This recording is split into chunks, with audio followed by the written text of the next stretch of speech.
Have you ever felt like you're giving your all to your family, yet somehow losing a little piece of yourself each day? Maybe you're someone who spent your life nurturing others, raising children, supporting your spouse, running a household. And now, in this new chapter of life, when it's finally time to rest, to rediscover your passions, to simply breathe, you find yourself even busier than before. Except this time, it's not your job or your kids pulling at your time.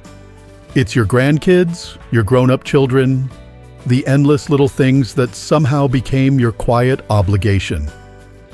Let me tell you a story that might sound familiar. After her husband passed away, 70-year-old Mrs. Grace moved in with her daughter, Emily.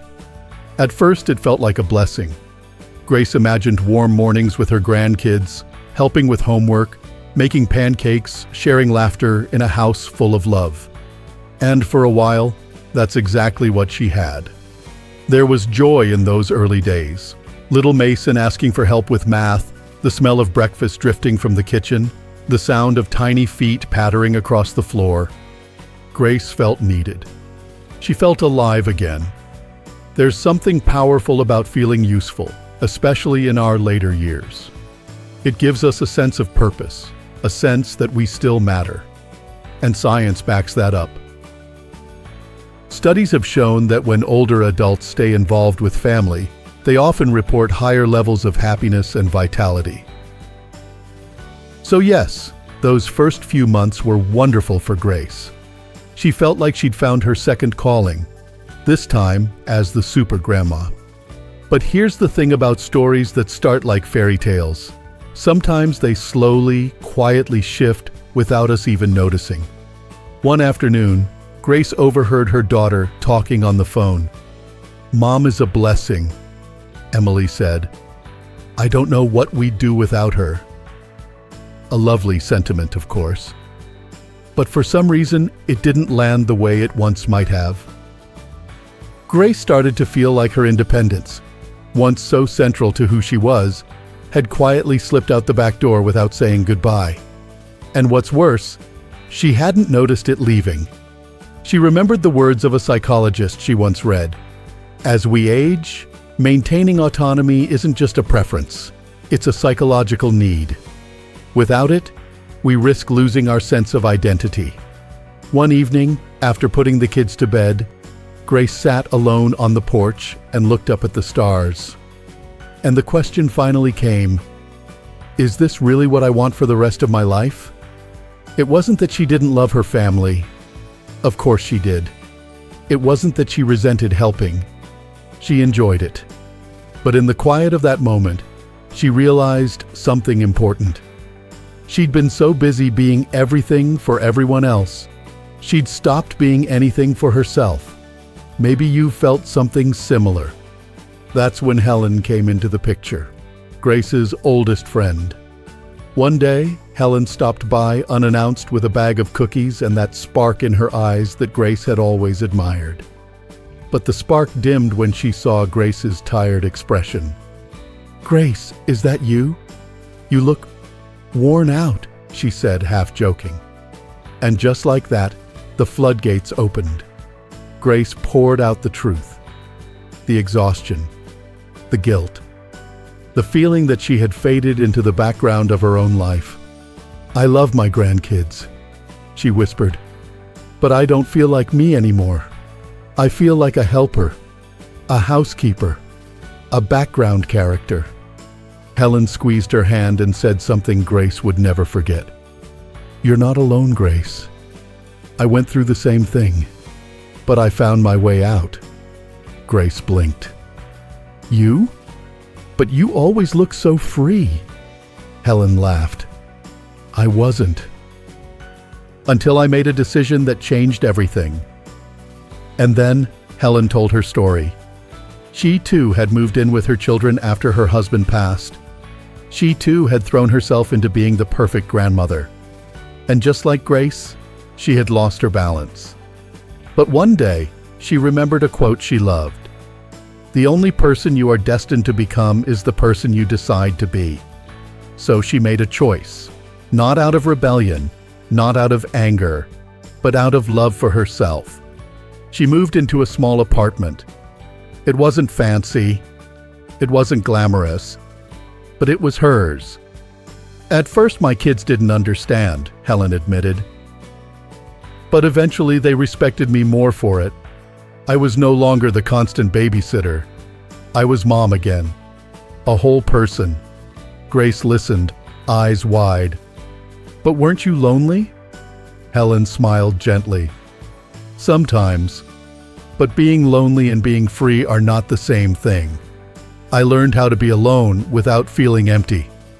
And do you know what happened? My conversations with my kids got better. My time with the grandkids became more special.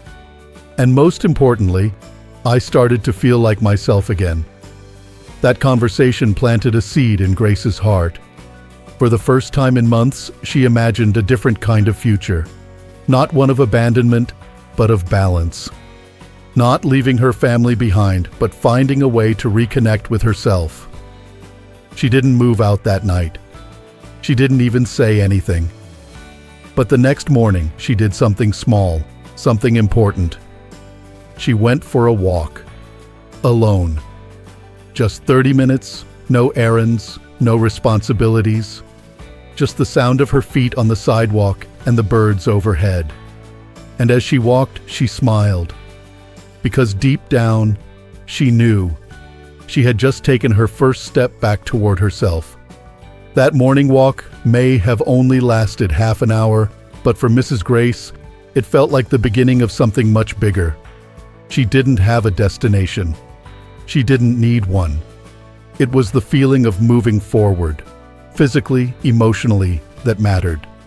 The crisp air, the sound of leaves crunching under her shoes, the simple joy of watching the neighborhood wake up, it all reminded her that she was still here, still alive, still full of possibility. That small act sparked something. Later that afternoon, she pulled out her old watercolor set from a dusty drawer in the back of the closet. She hadn't painted in years, not since her husband passed. She used to spend hours mixing colors, losing herself in the quiet of a blank canvas. But life, as it does, had swept her up in other directions. And somehow she had forgotten how much joy she found in creating something just for herself. With trembling fingers, she dipped her brush in water, then in paint, and brought it to the paper. The colors weren't perfect. Her hands weren't as steady as they once were. But none of that mattered. As she painted a simple blue sky, Mrs. Grace felt something loosen in her chest. A pressure she didn't know she'd been carrying lifted, just a little. She didn't tell her daughter about the walk or the painting that day. It wasn't a secret, but it was something sacred. Something just for her. And sometimes, those are the things we need most. Over the next few weeks, Grace began carving out small pieces of time for herself. A cup of tea on the porch before everyone else woke up. A walk around the block after dinner. A few quiet minutes in her room with her sketch pad. At first, guilt tried to creep in. She'd catch herself wondering, shouldn't I be helping with the dishes? Shouldn't I check on the kids? But then she'd remember Helen's voice, calm and clear. You can't pour from an empty cup. That thought stuck with her. And slowly, she realized something powerful. Taking care of herself wasn't selfish. It was essential. With each small act of self-care, Mrs. Grace's energy began to return. Her back didn't ache as much. Her mood lightened. Even her memory, once foggy from exhaustion, began to sharpen. It wasn't magic. It was simply the result of giving herself the time and space to breathe again. One day, as she was walking home from the community park, she passed a flyer pinned to a tree. Senior Art Workshop. Rediscover your creativity. Her heart skipped. She tore off the little tab with the phone number and stuffed it in her coat pocket. That evening, with a little nudge of courage, she called and signed up. The next week, she stepped into the community center, a little nervous, unsure if she still had it in her. But as soon as she sat down with that blank canvas and a room full of people her age laughing and sharing stories, she knew she belonged here. The colors came back to her hands, and so did the smile. Something beautiful started happening. Grace began to feel like herself again, not just Grandma Grace or Mom, but Grace, the woman who loved art, who once dreamed of traveling, who used to get lost in poetry and long walks and simple pleasures. She made new friends in the workshop, people who, like her, had once given everything to their families and were now learning how to give a little back to themselves. They laughed about their yoga class disasters, shared stories of quiet rebellion, and reminded each other that aging isn't about fading away. It's about stepping into a different kind of power. And yet, as much as she loved these new experiences, Grace still carried a quiet weight. Every joyful moment was followed by a whisper of doubt. Am I abandoning my family? Will they think I don't love them as much? That guilt, that old familiar guilt, still clung to her shoulders. But the more she reflected, the more she saw the truth. She wasn't pulling away. She was rebalancing. She was creating a version of herself that had space for both love and freedom. And something unexpected happened. Her time with her family became more special. Without the daily grind of nonstop caregiving, she had more patience, more energy, and more stories to share. The grandkids no longer saw her as just the helper in the background. They saw her as Grandma Grace, the woman with paint on her hands and a twinkle in her eye. Their visits turned into little adventures, art projects on her balcony, storytelling on the porch, giggles over cookies she baked just for fun. Even her daughter Emily began to notice the change. "You seem different, Mom," she said one afternoon. "Happier." Grace just smiled. "I'm remembering who I am," she replied. That's the funny thing about independence. It doesn't take us away from the people we love. It brings us back to them, stronger, fuller, more alive. And slowly, those around us start to mirror that change. Emily began opening up about her own dreams again. She started painting with Grace on weekends, letting the colors carry away her own stress and worries. One evening, as they cleaned up after one of their painting sessions, Emily turned to her and said, "You've inspired me, Mom. Watching you rediscover yourself, it's made me think about what I've put on hold." And that's when Grace realized something profound. By choosing herself, she wasn't just healing her own spirit. She was leading by example. She was giving her daughter permission to do the same. This wasn't just about art or yoga or morning walks. It was about reclaiming space, mental, emotional, physical, to grow. Even now. Especially now. Because aging isn't the end of becoming. It's the continuation of it. One Sunday, Mason came over to visit and found his grandma in the middle of painting a massive canvas. "Grandma," he laughed. "You look like Picasso." Grace chuckled, wiping blue paint from her cheek. "Picasso? He's too small for me. I'm Grace the Great." They both laughed, and that canvas? It ended up hanging proudly in her living room, proof that there's no expiration date on joy. The truth is, independence in old age isn't about walking away from those we love. It's about walking back to ourselves so we can love more deeply, more authentically, and more joyfully. And Mrs. Grace was just getting started.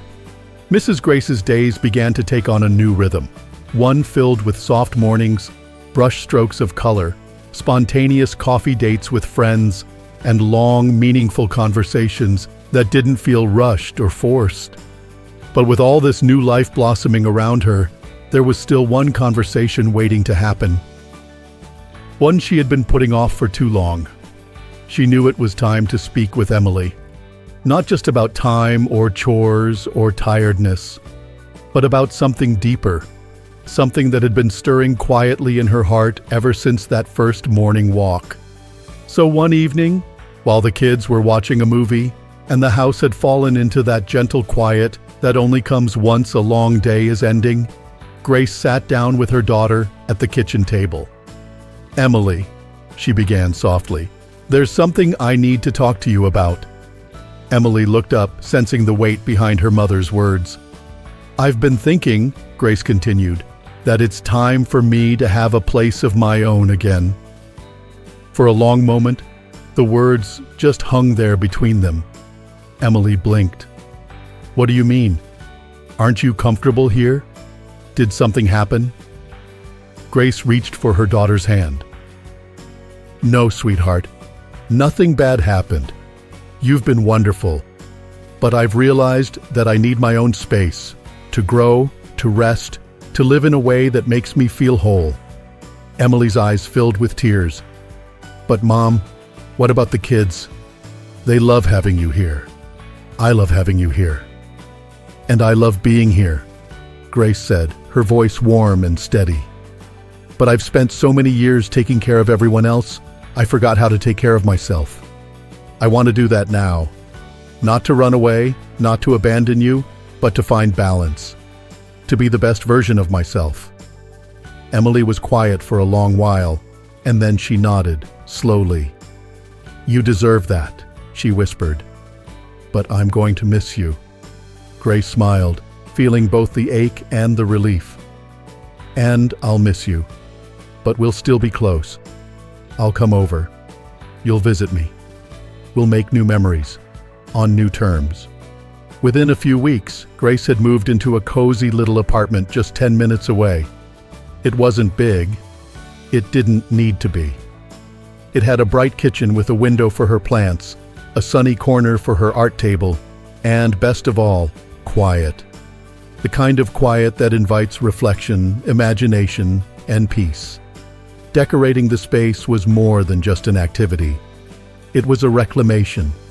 Each picture she hung on the wall, each chair she picked out, was a reminder. This is my life. This is my space. This is me. She bought a bold turquoise rug that Emily always thought was a little too much. Grace loved it. She even painted one wall in a rich sunset orange.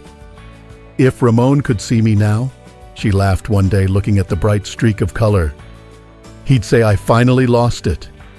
But Mrs. Grace hadn't lost anything. In fact, she was finding parts of herself she hadn't seen in years.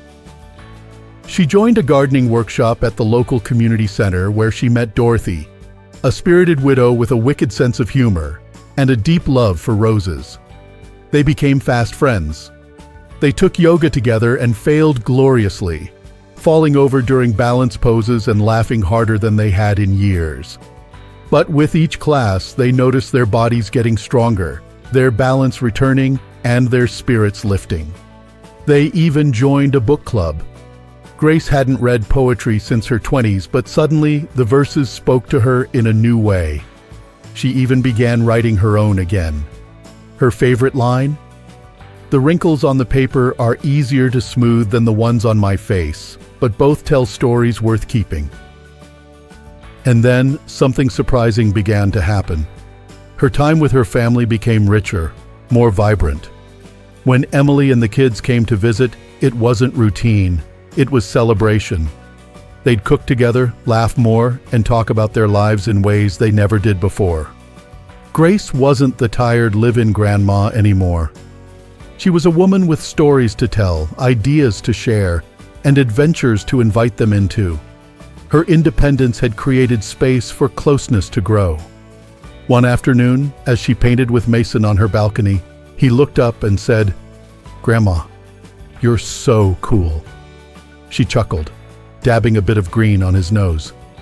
"Well, I didn't used to be, but I'm working on it." Later that night, Grace reflected on how far she had come. From the woman who had once cried quietly on the porch, feeling invisible, to this, vibrant, bold, alive. The distance she created had not pushed her loved ones away. It had pulled them closer. She remembered what Helen had once said, "True love gives you space to grow." Grace was living proof of that. And her transformation didn't just touch her life. It sent ripples through her family. Emily started painting again. She began carving out small moments just for herself, reading in the morning, journaling at night. She no longer saw independence as rejection. She saw it as a gift. The grandchildren, too, began to notice. Grandma wasn't just someone who made cookies. She was someone with dreams. Someone who chased beauty, who laughed loudly, who wasn't afraid to start again.